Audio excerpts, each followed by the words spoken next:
Hello, everyone. Look who I have with me. I was supposed to go fishing, but Amy wanted me to do a video, so here I am. By popular demand. So, Matt and I are coming to you today to talk about a very important subject, which is called fair game. Scientology, fair game. This is something that Matt and I know a little bit about. For 18 years, we've been the subject of fair game tactics by Scientology. And we're going to do probably a couple videos about this just because there's so much material. Because we really want to document a lot of what Scientology has done and continues to do to anyone who decides to speak out against them. Yeah, you can see how effective it's been. It's totally silenced us. Yeah, totally ineffective, but, nasty, stupid, and a waste of time. A waste of time and money. Yeah. I mean, how much do you think that they would have spent on us over the years? $1 million. I really think they spent $1 million. Yeah, they probably spent $1 million or more. Magazines, flying back and forth across the country, multiple PIs full-time, renting houses. I mean, renting multiple cars at a time. It's extreme. So it's just so stupid. And it got no result. No result. Yeah. They got no result, no product. Good job, OSA. Good job, OSA. Report to the Rehabilitation Project Force. Big time. In fact, go to the RPF, start at the very bottom and work your way up. Yeah. That's what. Or give me a call. I'll come pick you guys up and we'll help you get set up in your new life. No problem. Anytime. Call day or night. I'll come and get you. Yeah, that's true. Very true. The first thing I'd like to do is tell you about fair game and what that is in Scientology. So first, there was a policy called penalties for lower conditions, and in it, under enemy, it said SP order, which means suppress a person, fair game, may be deprived of property or injured by any means by any Scientologist without any discipline of the Scientologist, may be tricked, sued, or lied to, or destroyed. All right, so this was a policy letter. And by the way, we always talk about this enemy part, but look at this liability. It says suspension of pay and a dirty gray rag on left arm and day and night confinement to org premises. I mean, how fun does that sound? Or treason, it says suspension of pay and deprivation of all uniforms and insignia, a black mark on the left cheek, and confinement on org premises, or dismissal from post and debarment from premises. Hubbard must have been tripping out when he wrote that. I mean, it's so insane. Are you going to mark your cheek? Yeah, we're going to face. This is supposed to be a church. Come on, guys. I know. It's completely disgusting. Okay, so then they did this cancellation policy called cancellation of fair game, and it says the practice of declaring people fair game will cease. Fair game will not appear on any ethics order. It causes bad public relations. This PL does not cancel any policy on the treatment or handling of an SP. Okay, and you're going to see how they treat and handle suppressive people. But the only reason why fair game was canceled was just because the calling people fair game created bad PR. That's the least of their problems, really. Counterattack tactics is something that was written 28 March 1972, and in it, it's talking about attackers against Scientology being located and removed from their positions of power, and that it says these persons can always lose their jobs. Something can be found which he is seeking to protect, and it can be threatened. Okay. So another 28 March 1972 directive by Hubbard called Intelligence Principles goes into more detail about how to go about costing someone their job. It tells intelligence to create false rumors and lies. Scientology specializes in rumors and lies about people. It's one of the reasons why we've almost always worked for ourselves since we got out of Scientology. And we've also gone around and told our neighbors, that to watch out for Scientology trying to come in and say different things about us and spread lies about us and stuff like that. And as soon as we tell a neighbor that we've written a book about Scientology and their abuse, and that Scientology might come, to try to lie about us and attack us. They get real interested in helping us against Scientology. Scientology's PR is so bad that the neighbors always want to just help out in any way possible to work against Scientology. So another policy letter, this is from 15 August 1960, called Department of Governmental Affairs. And this is where it says, only attacks resolve threats. And it says, make enough threat or clamor to cause the enemy to quail. If attacked on some vulnerable point by anyone or anything or any organization, always find or manufacture enough threat against them to cause them to sue for peace. Always attack. Okay, and this is from 16 February 69, called Battle Tactics. He says, we must ourselves fight on the basis of total attrition of the enemy. So never get reasonable about him. Just go all the way in and obliterate him.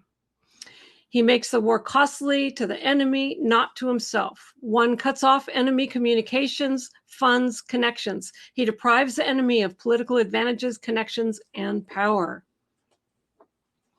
He takes over enemy territory. He raids and harasses.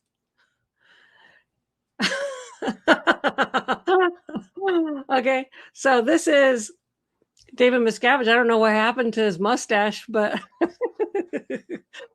this is one of the first things that Scientology did when we spoke out with the St. Petersburg Times, called the Truth Rundown series, in June of 2009. Scientology immediately put out a magazine, a quote-unquote freedom magazine, attacking all the people who spoke out, which was myself, Tom DeVocht, Mike Rinder, and Marty Rathbun. Some of the things that they said in this magazine were horrendous. I mean, they called me a repeat adulteress and described how I was an internet sniper. And what else? I mean, it was just crazy. They don't realize that these stupid attacks they try just makes them look so bad. You can't pretend to be a religion, be a church, and then put out hate magazines and hate articles and, try to like upset people's jobs and their marriage and this kind of stuff. And, you can't do that and still not lose respect from the general public. And the general public knows that these guys are nuts and they're dangerous. So, and the governments know it. It's just foot bullets all the time from these guys do to themselves. Yeah, like one of the things that it says in the Stupid Freedom magazine, it says, source number 3, Amy Scobee, the adulteress, likewise proved herself a hopelessly incompetent manager and failed at 5 positions through the course of her checkered career. In her repeat adultery, she violated fundamental rules of the Scientology religious order. I hate it when they call it that. What the hell? She was finally removed from any position of authority in 2002. Yeah, I joined in 1979, so that's a few years later. It took them 23 years to figure out that you actually were an idiot. When she failed to curb her wanton sexual behavior, she was expelled from the Scientology religion. Yeah. Time. You got to like fight a way out of that place. That's how much they were expelled. Yeah.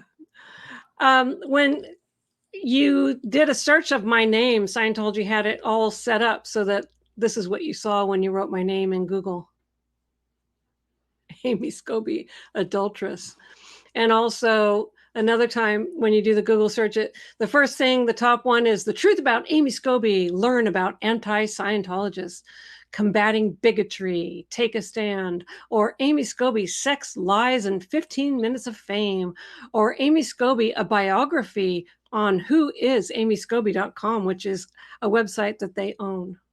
Scientology also put up a lot of websites defaming me.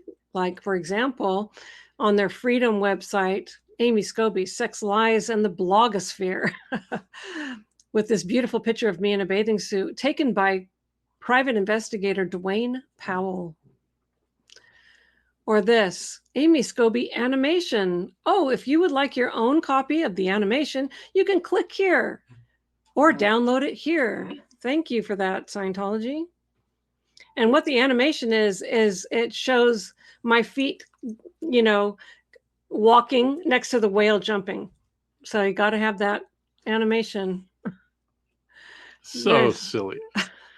And this is what is supposed to be a religion, a church, believe it or not. So then they put out a freedom inside the SP Times Merchants of Chaos, attacking the reporters that told our story.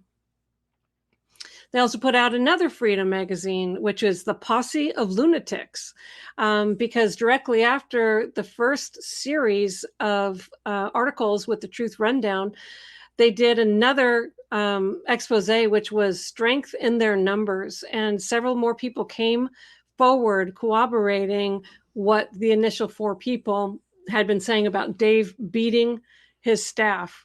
The chairman of the board of a so-called religion beats and confines his staff members. And they all came forward. So several other people are included on this wonderful illustrated cover of the Freedom magazine. There's a good illustration of me. They like to fat shame me, you know, with taking pictures of my bathing suit and expanding it in Photoshop and then doing drawings like this. And on that cover, which I just showed you, this is me down leaning against the car in my bathing suit and flip-flops, being an internet sniper on my laptop there. And this is on the Freedom website, you know, and it shows our beautiful faces up there, Sex Lies in the Blogosphere. All right, we got an early copy of that magazine before it was distributed all over Tampa. And when we looked at it, I said, there's no way they're going to send this to everybody, all the households and stuff. It was so pathetic. It was so bad. It was such a football at PR-wise. Remember, I said to you, there's no way they're going to send this to all the households in Tampa. Oh, yeah, they did. And I thought, oh, they're just complete idiots. They really are. They wonder why people, you know, rate Scientology with devil worship and stuff like that as far as a religion and, you know, that's from surveys, raw surveys on United States, people in the United States that say that they rate all the different religions from the top to the bottom. And at the bottom, tied for last, is devil worship and Scientology. So that's how good that PR is. Satanism. Satanism, yeah. Good job, Osa. Yeah, yeah, that's David Miscavige too, and L. Ron Hubbard. I mean, I think the whole basis of Scientology was based off of his black magic and devil worship. Well, the whole thing about the OT levels is trying to exorcise out, you know, spirits that are stuck to you and around you and all this kind of stuff. Like Hubbard was completely fixated on it and was actually suicidal at the end. He was so overwhelmed by all the evil spirits that were supposed to be possessing him and being around him. So, yeah, not too good. The ramblings of a madman. And thank God we're not in there anymore and everything. Okay, and so there's their website showing off their asinine Freedom magazine. And yeah, they had like a lineup of us criminals, which are all the people speaking out. They took the most flattering photos of, let's see who's on there. It's got Tom DeVocht, Jason Begay, Claire Headley, Marty Rathbun, Mike Rinder, Amy Scobee with all of her cellulite highlighted, Mark Headley, and Jeff Hawkins. And it says, the Posse of Lunatics, a story of lies, crimes, violence, infidelity, and betrayal. It's also a who's who of top executives of Scientology for the last 2-3 decades. I mean, these were top people in Scientology for decades. So if there's such a bunch of losers and stuff like that, why did they rise to the top and stay there for decades in Scientology? It's like, come on, guys. Because L. Ron Hubbard wrote those stupid policies about attack, you know, and you have a complete lunatic in charge of Scientology right now. Yeah. They can't change L. Ron Hubbard's policies, you know, so they're just going to keep doing it and keep doing it. And, you know, it's annoying. It does cost you money to fight them or to try to do a job that's, not something that they can attack, because they'll go to your company and they'll tell them, that you're a rapist or whatever they would say. They would do all kinds of things like that. Anyway, we worked for ourselves in order to avoid all that. Yep. And anytime we went out, we had a babysitter for our dog to make sure that they weren't going to do something to our dog. So yeah, we took all kinds of precautions to maintain our freedom from Scientology. To maintain our freedom, to maintain our security. Yeah. And, continue to expose them, because we're going to continue to expose them. Despite ramifications, we're going to continue to expose them because they're a criminal outfit that's got tax exempt status from the IRS, who caved to their fair gaming. So we're going to keep exposing their fair game. We're going to keep exposing what they do inside Scientology, because it's a dangerous, abusive cult that destroys families and your bank account. Yeah, I'll say something. The ripple effects of that Chase wave, where they were running people's credit cards up and stuff like that. I know there was a lot of work done to get rid of all the different registrars around the world that were part of that, and try to cover Miscavige's butt so he didn't get imprisoned under the RICO Act. But it hasn't ended. I'm still having people contact me who have hundreds of thousands of dollars worth of debt that was run up. And it's broken up families, broken up marriages. It has gotten in the way of settlements on who takes the debt and stuff like that. At the end of divorces, there's lawyers right now working over all this kind of stuff and fighting over this, whole situation. And I'm telling you, it has not ended. You still have banks losing millions of dollars from what was done by Scientology in that whole scam of using credit cards, and had a whole program on how to run credit cards up way, way high that people couldn't afford to pay off. And it was known they couldn't afford to pay it off.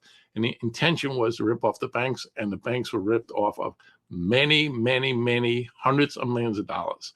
And the ramifications of that are still out there, still happening. And Scientology, this ain't done. I'm telling you, the government and the banks and the insurance companies, they have not forgotten about that whole scam. Yeah. Justice will be served. I mean, maybe it's not tomorrow, but it's going to happen on many fronts, like the disconnection, forced disconnection. I mean, I remember when I first left, they forced my mom to disconnect from me, but they also forced your family to disconnect from you. Both of your sisters and your brother. Well, both sisters left Scientology. They just walked away from it, and that was the end of that. My brother's kind of still caught up in it, mainly because socially, and his wife still believing in it and stuff like that. But it was a mess. I mean, my parents both, when they were sick and dying and stuff, my brother couldn't visit them, couldn't talk to them. It's the typical stuff that you get from Scientology, and it's just the craziness. Yeah. So they both died without ever seeing Scott, his brother. Yeah. He had nothing to do with them for years before they died. All they wanted to do was get their family back together. They were never even in Scientology. No, so they had nothing to do with Scientology ever. Yeah. They never spoke out against it. No. They had nothing to do with it. No, but because they were in touch with their son, Mat Pesch, Scott Pesch, didn't want to have anything to do with them. So, and then at one point before Donna was gotten out, Scientology was trying to convince her that I was the culprit in the family, and maybe I can be gotten out of their family so that Matt could get back in good standing with Scientology. They always try to do that. They try to divide people, working against them. I mean, even these people now that are like burdened with this huge amount of credit card debt, what they'll do is it's like the wife had the cars run up, and then the husband's like, hey, what the heck? We have $120,000 worth of debt all of a sudden on our credit cards we can't afford. What Scientology does is they indicate to the wife that it's the husband's fault, that he's trying to stop their, freedom and going OT and all this kind of stuff. And he's like a bad person. And they get in the middle of it and cause the family to break up and the marriage to break up. And it's all covering of Scientology's crimes and greediness. It's sick, man. Very sick. Wow. Yeah. And then when Lawrence Wright wrote an article for the New Yorker about Scientology and their abusive practices and the FBI investigation, which I was a part of that article, Scientology, of course, put out a Freedom magazine against him. This is it. Freedom magazine, the New Yorker. What a load of balderdash. Scientology is so original. In there is a special report about America's Most Unwanted, and of course, I'm on that list. Then the BBC Panorama did a show on Scientology. I also participated in that. And of course, a Freedom magazine came out with regards to that. It's Freedom, BBC Panorama, Desperate Lies, hitting on John Sweeney, who was the reporter. Then Anderson Cooper, 360. I was also on that show. We were exposing the fact that Scientology is corrupt and its leader abuses the staff and there's beatings and all this kind of stuff. And Anderson Cooper covered that. And here's his magazine, Anderson Cooper, A History of Lies. They just attacked him like crazy, of course. So Scientology has created like 13 different websites with my name, and all of them channel back to the main one, which is Who is Amy Scobee? And I looked up under GoDaddy, Who is Amy Scobee, name, and it shows me who got it, when they got it, which was, it started in 2011, and the last update was in 2023, which expires in 2024. So you can see that here. People can look at that. This website, Who is Amy Scobee, is pretty disgusting. It has, Amy Scobee's sex lies and 15 minutes of fame. It's got like different quotes that I supposedly said. Irresponsible adulteress. Okay, it says on here, being married didn't stop Amy Scobee from engaging in multiple extramarital affairs. They're just like pulling this out of their butt. People need to understand, when you're trying to route out of the Sea Org, they make you write all kinds of different things and sign that you did this and that in order to hopefully get out of there without being declared, so you can still talk to your family and friends. And it's kind of like Debbie Cook, who was the captain of the Flag Service Organization. She said that she would have signed that she killed babies to get out of there. I mean, whatever they put in front of you, they video it. They, they really go through the whole number to make you sign things so you can be blackmailed. And that's not like something that happens once in a while. It happens with every single person that's being routed out. And so people understand, L. Ron Hubbard said that anybody who worked at the international base, if they didn't make it in the Sea Org, they would be declared. Like, there wasn't like a choice. You couldn't route out, per L. Ron Hubbard, without being declared if you worked at the international base. We both worked at the international base. So, I mean, how's that for trying to close the door on people being able to leave? Why? What, if you're such a great place, why do you have to say that you're going to destroy the person forever if they want to leave? Just let the people leave if they want to leave. If you got, you're so ahead of the game, but no, that's not how it works. Mm. And then, on Leah's website, it has Leah Remini's embittered crew, Amy Scobee, anti-Scientologist, discredited source. And it's got videos, a white paper, which goes on and on and on, an affidavit. It says, by her own admission, Scobee was incompetent, to put it mildly. Of course, they make you sign that. I had to sign. Everybody has to sign it. It's saying that you're just a complete idiot. You never did anything right. The only reason we kept you around and made you, the top of your organization and all this kind of stuff, because we knew you were an idiot and you couldn't do anything right. Yeah, sure. Okay, so guess what? Matt got one too. Leah Remini's unvetted wingnut and flunky. It says unvetted Remini flunky, Mat Pesch. They can't figure out anything to say about you besides flunky. Yeah. Mat Pesch. Let's see, once again, Leah Remini must resort to ancient history and fiction for her weekly dose of hate on her reality TV show, inviting the unvetted, whatever that means, Mat Pesch to her roundtable of bigotry. Anyway, yeah. So you got one too, honey. Oh, yeah. Not just me. So in 2009, I wrote my book, Scientology Abuse at the Top, and I released it on May 9th, 2010. And before it was released, I received lots of threats from Scientology. And what was so funny is that I was taking pre-orders, and then Tommy Davis spoke to the Daily News about me. And I'm going to read that to you now. It says, this is just a quote out of it. It says, church spokesman Tommy Davis brands all of Scobee's claims as fiction. He insists Miscavige's purported dish session never happened. Oh, by the way, what that was David Miscavige told Mark Yeager, and I was there when he told him, what was going on behind the scenes in a celebrity's bedroom, okay? And that I know it is because David Miscavige said it, and they giggled about it. Tom DeVock talked about how he was with David Miscavige, drinking some scotch and had some other people there. And so he was talking about session information of Tom Cruise, and he was laughing about it and sharing that information with the other executives.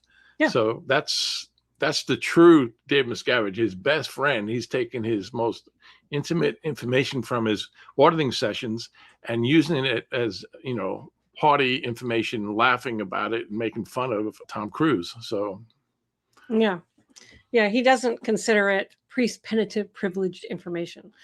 I was at the Sandcastle one time. I was doing a punch list of some of the construction that we did on the new tech delivery building there at the Sandcastle. And one of the doors opened up and I looked inside, and there was like, I don't know, maybe 7, 8 people all staring at a screen that was, from the look-in, like a hidden camera and microphone in one of the auditing rooms. And all like watching the screen and, checking this thing out. And I'm like, what the heck's that about? And I'm working in the hallway there. And all of a sudden, out of the auditing room comes John Travolta with his auditor. These people were all watching his auditing, like it was like the new Travolta movie or TV show or something like that. So he's in there thinking that he has a private, session with his auditor, that he can say whatever he wants and it's all going to be confidential. And meanwhile, there's a whole gang of staff in there watching it. Yeah. Sick. Yeah.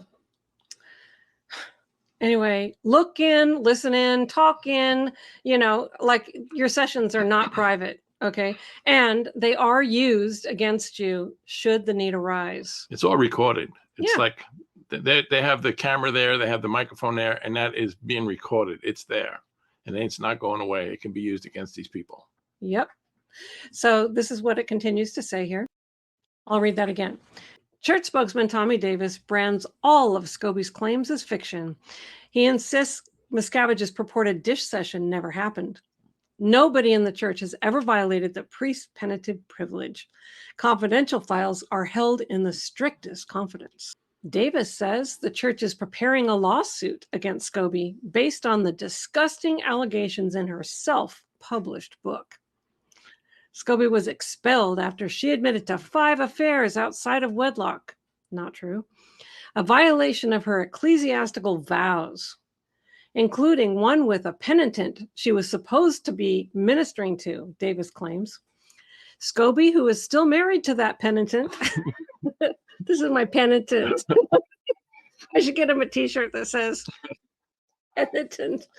We were so out of there, man. Oh my God. Screw you. Most of it was just screw you. Yeah. Really. Yeah. Scobee, who is still married to that penitent, argues that Davis didn't see what I saw.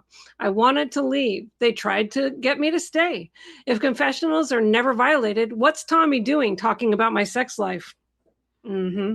Good point, Amy. Scobee has already been put on notice by Cruz's lawyer, Bert Fields, for a defamatory claim that Miscavige's wife once told her the actor had a drug history.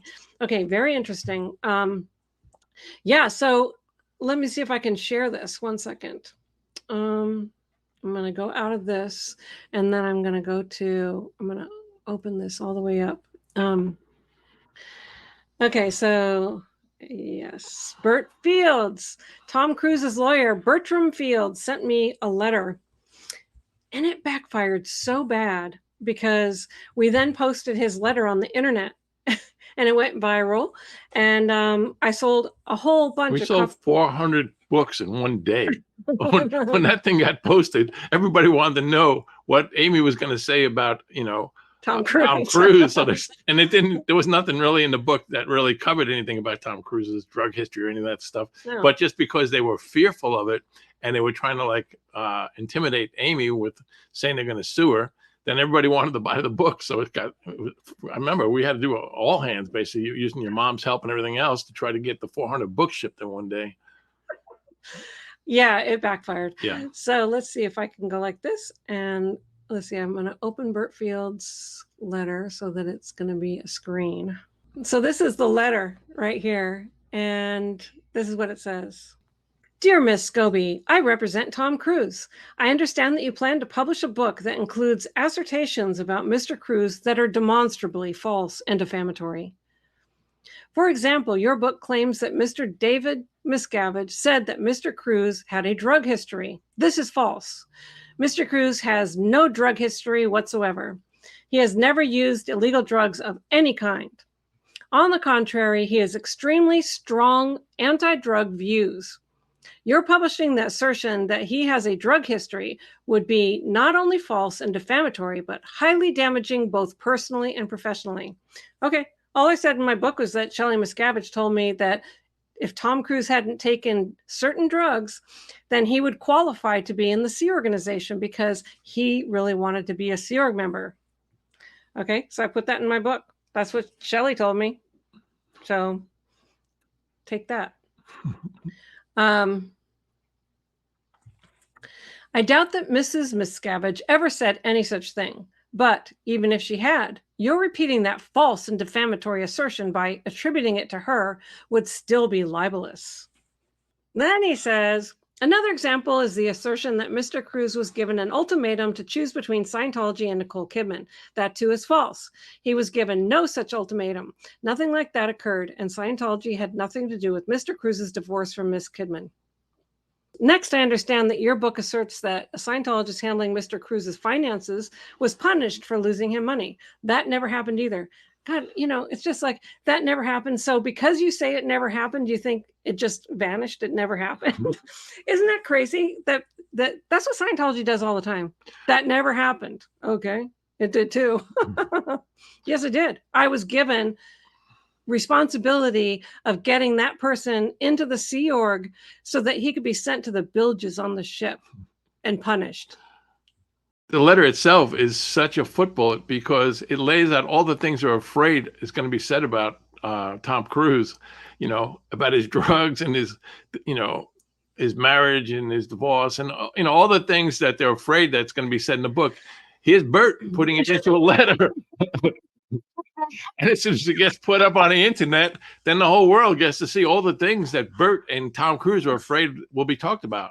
And they're like, wow, I never knew that. Such a good point. Yeah. My book wasn't even released yet. And now he sends this letter saying all these different points that he didn't want us to say. Yeah.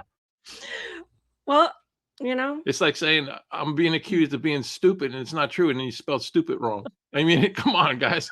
Like your PR is so bad. Oh, for God's sakes. Okay. Was there anything else? Let's see. He says Scientology does not select his household staff.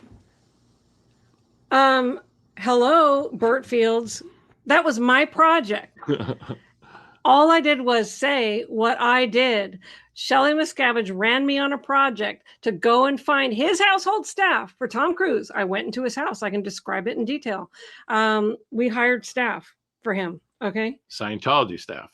They all had to be Scientologists. So they could watch and report back on them because they become Dave Miscavige's spies on celebrities. They put Scientologists into celebrities' staff so they could report back. I mean, my brother went through that when he was working for Lisa Marie Presley. He was a security for their family, and Scientology would make him even have to pay for the auditing that they would put him in and start interrogating him, not to find out what he was doing, but to find out what she and her family was doing. So it's typical Scientology. Yeah. I mean, look at what Bert says here. He says, while I am advised that your book contains these false and defamatory assertions, I have not read it. So he's like sending me this letter on something he hasn't even read. Right. The book wasn't even published yet. Yeah. It was just coming out. It was about to come out. Mm-hmm. Okay, Bert. So not your smoothest move, right? Okay. So let's see what else is going on here. That was that. Oh yeah, and then there's people on Twitter saying all kinds of stupid things. Like here's an example. Saying under penalty of perjury in the United States, Amy Scobee, you said that while you were on the RPF, you committed severe violation of church scriptures. I wish they would stop using scriptures. Scientology doesn't have scriptures. Listen, like I didn't write that stupid affidavit. I don't talk like that. They just exaggerate and blah, blah, blah, the whole thing together to make it sound as bad as possible. I can tell you why they stopped issuing those SP declares and posting them. Per policy, when you declare somebody, you write this SP declare on them, and it's supposed to get posted on the staff notice board and the public notice board. But what was happening is because it was so full of lies. It's sent to every org in the world. That's right. It's sent to every org in the world. So what would happen is these things would get posted up on the staff notice board, and I would see the staff reading them, and they'd get all upset because it would say somebody that they knew really well. It was like, we'd talk about how they were like a drug dealer and they were a prostitute and they had done all this nasty stuff. While the person's been there for the last 20, 30 years, these people work with them, knew them, and knew that the thing was a lie. So the staff would get upset reading these SP declares that were lies. And so pretty soon, Scientology got smart enough not to actually publish and send these things around. They would give you a copy of it, maybe, and tell you like you could hold on to it. There's only a few people that actually still hold on to their SP declares. Me and Amy have ours. The Headleys have theirs. It was soon after that, though, they stopped giving them out because they didn't want these things to be shown around because it was so full of bullcrap. Yeah, totally. This is one of the points of the affidavit. It says, however, while on the RPF, I committed a severe violation of church scriptures and engaged in an affair. In fact, with the person whom I was supposedly helping to complete his RPF program. I was also this person's auditor, and my actions were a serious violation of the auditor's code, a sacred ethics code that governs the conduct of auditors. I realized that I have also contributed to endangering my friends, the person I was working with while on the RPF, qualifications for staff in the church, and continued membership in the C organization.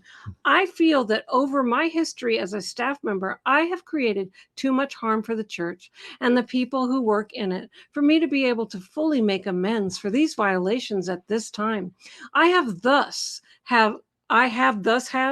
stated my intentions to terminate my employment with the church and end my vocation as a Sea Org member. Oh yeah, we talk like that all the time. We talk like that all the time. I love this person's response. Okay, I see. Having sex while in the RPF is severe violations of the scripture.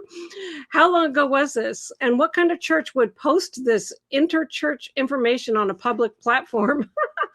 Is this akin to shaming with a scarlet letter as done centuries ago? I thought it was funny that this person said that. Yeah.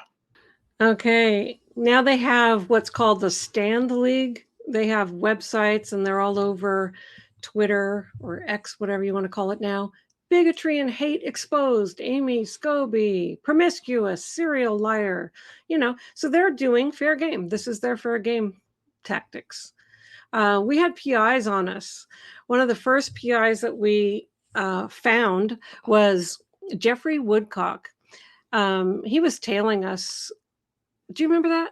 Oh yeah. So this was. They got this picture of him that makes him look real professional and stuff. The guy looks like a Russian thug in real life. That's what he looks like with an IQ of about 100. I mean, the way we got this guy, he was telling us, and I was driving. We were in Tampa, and it was an area I wasn't familiar with. So I was driving and kind of confused where I was going, and kind of driving like somebody's grandma that was lost. And this guy was telling us, so I was doing all these weird turns and jigging around, and this guy's behind me doing the same thing. It's like, how could that be? That nobody would be doing what I'm doing as a driver. I even think you went on an on-ramp the opposite direction, like cars were coming this way and you went. Yeah, I do that all the time. And I thought, oh, if this car is following us, he's a PI. Yeah. So what we did, we went to a parking garage, and to get in this parking garage, it would let one car in at a time. It dropped this arm down, and you had to take a ticket. And then that ticket, when you cashed out, would tell you what you had to pay for your parking. Well, we went first, and he's behind us. And he's stuck in line, and he realizes that he's going to have to roll his window down. He's got these blacked out windows. He's going to have to roll his window down to take the ticket.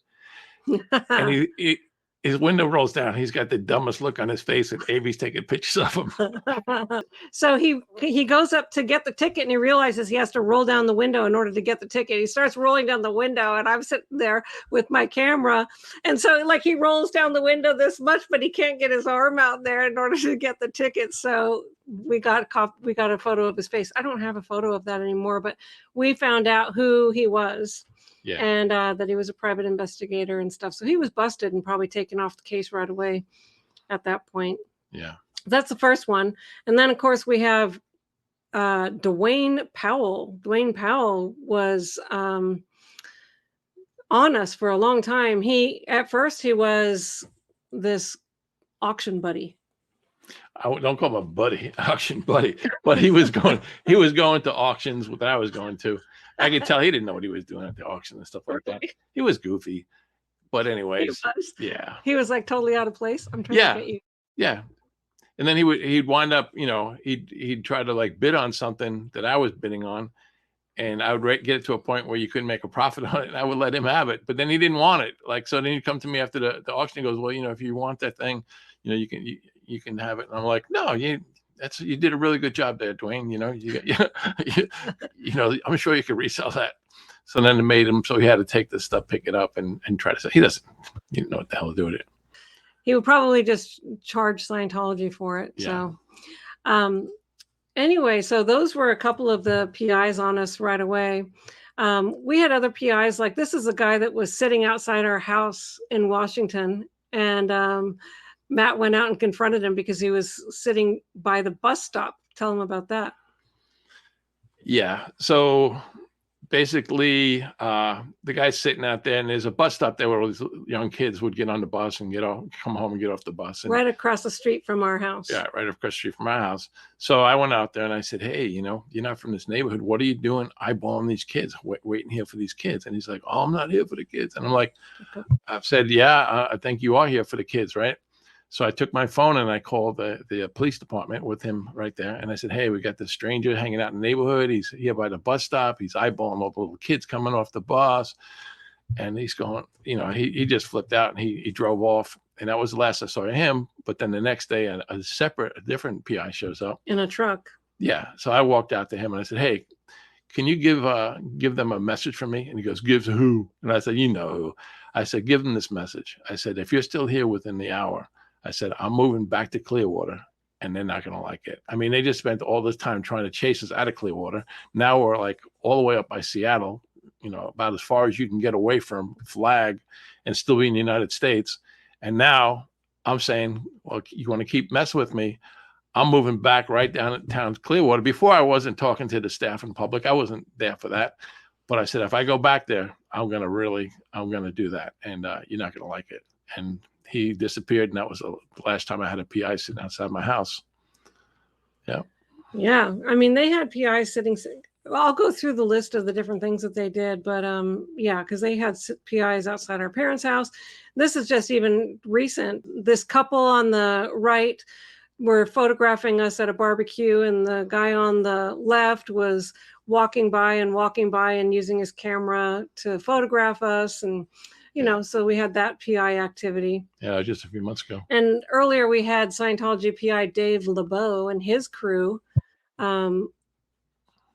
filming us and recording us. I like this picture because it shows that the sound man behind the cameraman did not want his face photographed, and he kept turning around and turning to the side so that he was embarrassed to be working for Scientology. Yeah. I'd be embarrassed too if I was him. You know, so over the years, these guys were on us a lot. Then we also had, when we were filming for BBC, we also had these PIs on us. There's John Sweeney on the far left, and then his cameraman, and then those other two people were both PIs from Scientology. And there's another shot of them, the black and white. The guy in the center and the guy on the right are both PIs. Then when we were living on Clearwater Beach, our landlord was contacted by Scientology, and they sent us an email at one point after we had left, and this is what they said. Lisa Mansell of the church called me the other day. She has headed up the community relations, and I believe the Clearwater Downtown Partnership Group, which we are shirt tail members of, have not paid our dues in 3 years. Anyway, she said she was calling because the Scientology magazine was doing an article about you and the St. Petersburg Times. She said she understood that while you were here, you were renting from us, but that the St. Petersburg Times was paying for your rent. And was that true? I told her that was absolutely not true. I further told her that, like her, you and Matt were really nice people and are friends. We further shared that you disclosed that you were ex-Scientologists prior to renting from us. Yeah, so that landed like a turd. We didn't move to Clearwater because of Scientology. Right. We moved there because I had family living in Clearwater. Mm-hmm. And when we looked at different auctions, we were going to do auctions. I think it was Land of the Lakes at first. And we went there, and the auction house was really bad. And we said, no, we're not going to do auctions there. So we did a search of the different auctions, and it turned out there was some really good furniture auctions in the in Largo, Clearwater area. So that's why we moved to where we moved, and we rented an office there in Largo. So just as a point, we didn't move into Clearwater to harass Scientology. That's not why we moved there, and that's not what we did there. Yeah. So, you know, they just had it wrong. You know, they were so afraid of us that we would, you know, being there and stuff like that. They have so many crimes that they've hidden, and they didn't want any chance of it being exposed. That was the problem. That's right. And so let's just look at these now, so let's see. As soon as we said that we wanted to leave, the fair game began. We were placed under security watch 24 hours a day. We were put on hard manual labor. We were separated from everybody. The whole group, we were fed rice and beans, except for him, because he negotiated to get real food. Yeah, they wanted me to renovate different apartments for executives. And I said, well, if you want me to renovate those those apartments and make them nice, I'm not going to be eating rice and beans. Start giving me some real food if you want some real work. So they agreed, and I did. I made some nice apartments for them. Should have said the same. You were way bolder than I was, and that's one of the reasons why I was able to leave, is because, you know, he was just not going to take no for an answer, and he wasn't going to be intimidated by them. Plus, we were getting intensive security checks by them, nonstop, videoed. When I say we were under security watch, like I had to sleep in a room that was basically an oversized closet, and then to open the door, you would have to bump into the security guy that sat outside that door. And then outside that building was a separate security guy watching the building. And then it was inside a compound that's all fenced in. If you touch the fence and shake it at all lights come on, alarms go off. You have a roving security guard within that complex. You have a security guard posted at the main booth inside that complex, which is the Hacienda Gardens apartment complex there in Clearwater. So we had multiple levels of security guards on us. And if we somehow got out of that compound, the PIs would chase us like they always do. They would chase you out of the country to try to get you and bring you back and all that stuff. So, I mean, you're talking incredible amount of security on two people who were in the Sea Org for like over 2 decades, almost 3 decades, like we're some kind of like criminals that, you know, that need like to be watched like we were killers or something like that. And it's just such an overkill. It's such a dramatization, and that is Scientology. Yeah, it is Scientology. It's so crazy when you think about it after you're out for a while, and you just see how draconian they are with regard to always like trying to find your crimes and discipline people and make you feel like total trash. But anyway, so also your passport was confiscated. Yep. How'd you finally get that back? Oh, that's funny. My mom is from the Bronx. She's a real tough lady. She was like a bus driver for like, I don't know, 20 years or something like that. She's like no nonsense at all. And she was never in Scientology. And when she heard that the church didn't give back my passport, she went down to the Fort Harrison Hotel to the front reception desk and demanded that they give her my passport. And if they weren't going to give it to her, she was going to make a complete and utter scene in the lobby of the Fort Harrison. You know, some 80-year-old lady from the Bronx.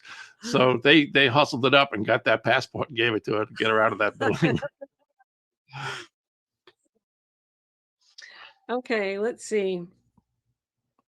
And it finally took you threatening for us to be able to get. Oh, to get out? Yeah. I said, I was done. I threw the cans down. They were, videoing it to send it to RTC, the Religious Technical, whatever the frick they are, Technology Center. Yeah, Miscavige's like gang of monkeys. And I just threw the cans down. I said, that's the F it. I said, if Amy and I aren't out of here by noon tomorrow, we're walking out of this place. I said, you don't have a gate, a fence, a security guard. You don't have nothing that can stop me. I said, the only thing you could do to stop me is to shoot me in the effing head. That was it. And we were out of there by lunch the next day. Yeah. I didn't know that you did that. All I knew is that they scrambled like crazy to get me out of there. And I didn't know what your deal was. But anyway, we told that story separately. Yeah. So then in March of 2005, it was the 1st of March that we finally got out of there. But then they sent OSA agents to my mom's house to tell her that she had to disconnect from me. I just happened to be in the house at the time. I was hiding in the back listening to their conversation. But yeah, so right away they were physically contacting my family and telling them that they had to disconnect from me. Luckily, I got to her house a few minutes before they did. So I could tell her my part of the story, because I knew that they were going to tell her how terrible I was and that she had to disconnect and all this kind of stuff. But I wanted her to know what was really going on. And then in 2005, we received calls and emails from the Office of Special Affairs, Kathy True, telling us to stop connecting with others who have left Scientology. Yeah, good luck with that. I mean, I'm sitting in an auction and the phone rings, my phone, and I answer it, and it's Kathy True, and she says, "Oh, you're talking to people you're not allowed to talk to." And I said, "Are you out of your freaking mind?" I said, "You have no leverage to tell me what I'm going to do and not do." I said, "The only leverage you ever had was the ability to declare us suppressive people, suppressive persons, right?" I said, "Once you did that, that was it. You lost any leverage that you could possibly have over us." I said, "Don't call me back. I'll write you a letter letting you know in writing that we have nothing to do with your church or cult or whatever the frig you want to call it, and to stay away from us." And I did that. I mean, are you kidding me? You're going to call me after you declare me a suppressive person and tell me who I can talk to? Get the hell out of here. I know. Anyway. I know. It's crazy. They stopped declaring people. A lot of the guys that were leaving at that point, what they did was they started paying people, paying them big money to say they weren't going to talk about Scientology.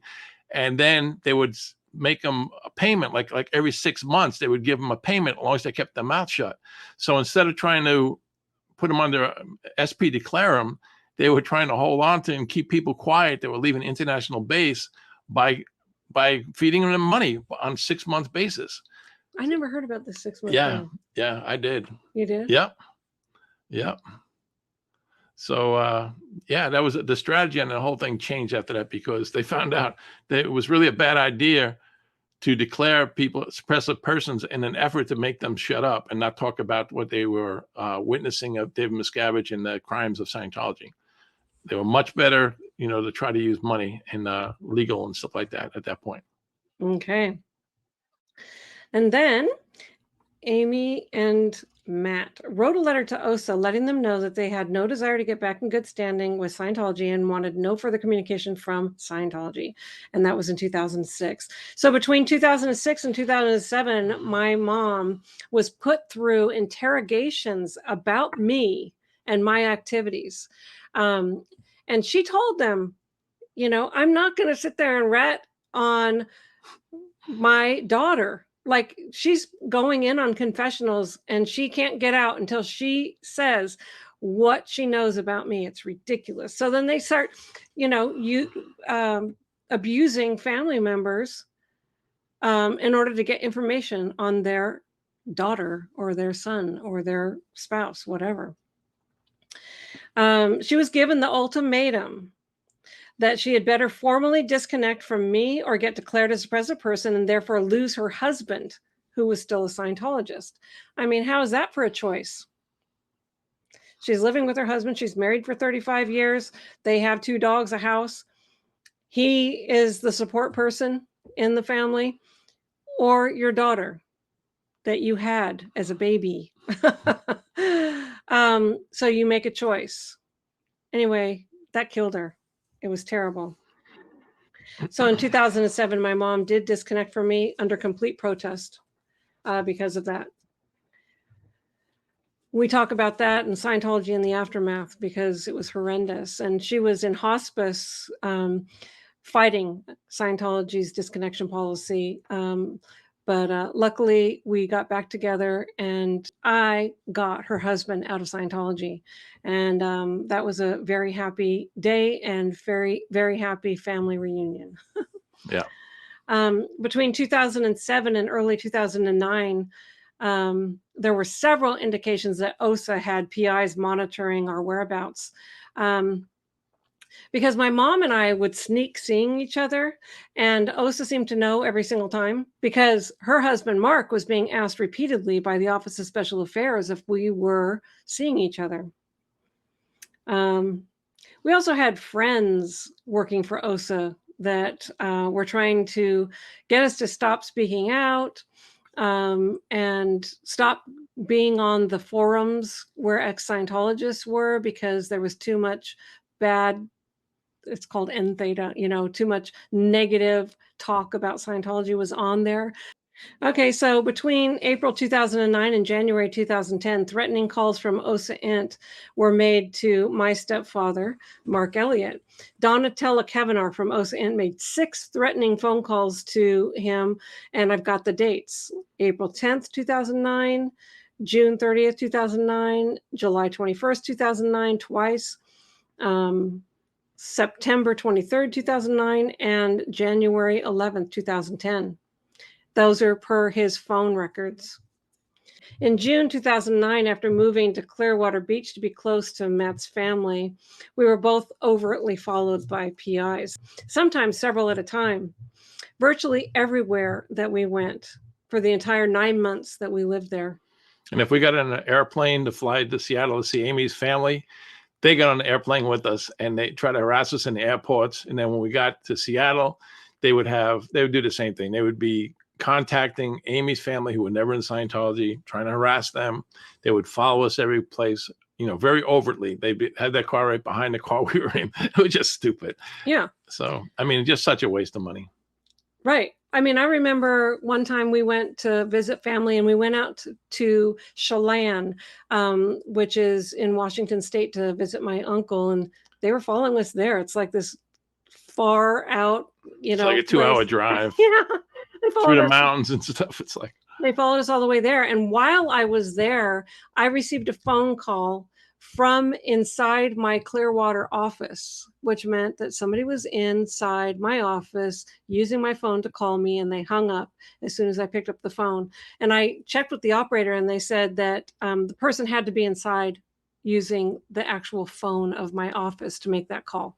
So we called my brother-in-law, who is a retired New York police officer, and he lives in Largo, which is just like maybe 20 minutes away from that office. And we told him to run over there and see if he can catch the person in the office, which he did, but they were gone by then.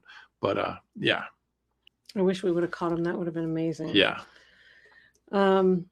So, and then 2009, PIs rented the place next to where we lived in Clearwater Beach, and they rifled through our trash, and they threw dead rats in our pool after we did an interview with ABC Nightline. Yeah, 2 dead rats. We verified since that it was actually done by the PIs. Yep. Yeah. And of course, they're taking pictures of me in my bathing suit and photoshopping it, and you know.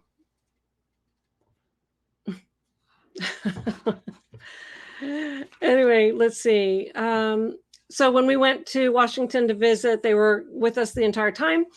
They were at my dad's house and staked out there down the street. And my stepmom went over and knocked on their window saying, "I know everyone in this neighborhood and you don't belong here." Yeah, they were PIs watching us. Then let's see. When we went to Dade City to visit your mom, we had to file a police report because the PIs drove into their park, which is a trailer park resort, and was racing through there and almost hit Matt. Yeah. It's a resort, with trailers, and it's got a golf course and all this kind of stuff. And the speed limit in there is like 15 miles an hour. Everybody's got the little golf carts they drive around and stuff. It's a private community. Yeah. We were playing shuffleboard. Yeah, we were playing shuffleboard. And so the PI, he had followed us all the way to my parents' place. And I walked up there to confront the private investigator, and he flipped out, and he took off and was driving so fast that he almost ran me over. So I called the police. We filed a police report, and I called OSA up. I called OSA on the phone. Oh, I said, right. You called OSA? Yeah, I had OSA's phone number. I called OSA, and I said, "Hey, you need to get your boy under control." I said, it's one thing to have PIs following us and stuff. I said, but you're responsible for them. This guy almost ran me over a few minutes ago, and I filed the police report. I gave him the OSA, the police report filing number and all that stuff, so they knew I was telling the truth. And I said, you guys need to get your shit together. If you're going to use these PIs, you got to make sure you're not hiring maniacs. And so I kind of talked them down, and yeah, that's how it went. Yeah. The police report number was 093540842. I still kept a copy of it. January 2011, accosted at LAX airport, tailed by PIs, videoed while PIs asked nasty questions, trying to shudder Amy and Mark into silence. They obviously tracked all travel plans. November 2011, friends visited Amy and Matt's home in Maple Valley, Washington for 2 weeks.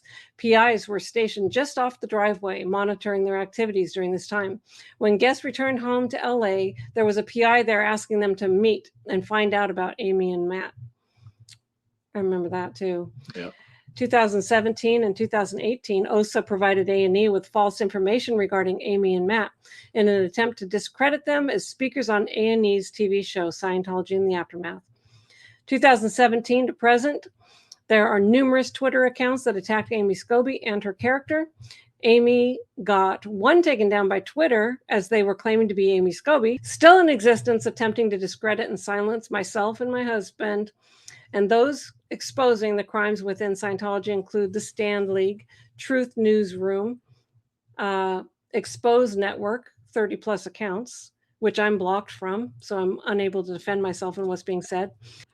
Just as a point, look at all this time and money and PIs and lawyers and all this kind of stuff trying to silence people speaking out about Scientology. And here you have SPTV that's getting new channels opened up like almost every week. And there's like over 100,000 people now subscribe to SPTV and following all this information about Scientology. I mean, so it's all just all this effort to silence everybody, and all it's doing is exploding and exposing their crimes even more. And I'm going to tell you something, Osa, just for the heck of it, your base, the Flag Land base, is completely out of control. And why do I say that? Because I have current staff that work at the Flag Land base contacting me and asking me what the heck's going on with various different things, including what happened to Debbie Cook, what happened to these execs, what has David Miscavige's been up to, what's up with his girlfriend, what happened to Shelley. I'm telling you, I spent hours answering questions from staff currently working on the Flag Land base about all kinds of this kind of stuff. And I mean, I wanted to ask them questions, but I can hardly get a question answered, because they are like asking me about the OT levels and all kinds of stuff. I mean, you guys are out of control. I'm telling you what's going to happen. I bet you. I would like to put a bet on this with somebody that David Miscavige gets served for his lawsuits by a Sea Org member. I bet you that's what's going to happen. So you guys, you lost control of your staff. I'm telling you, you have. And what these people are telling me about the situation on that base and what people are saying and mumbling and talking about, I can tell you it's out of control. You guys lost control of your own base. Good job, Osa. Yeah, I mean, I'm going to do a whole video on some of this. I'll tell you, I'm going to do a video just to update people on what's happening at the Flag Land Base. I will tell you stuff of who's doing what, who's posted where. I'll just lay the whole thing out. And I could not know this information if people weren't telling me this stuff. It's kind of like, it reminds me of Hogan's Heroes, that TV show, where it was American POWs were in a German camp, and the guards thought they were in control, but actually it was the POWs in control. They had secret communications to hidden radios and stuff talking outside.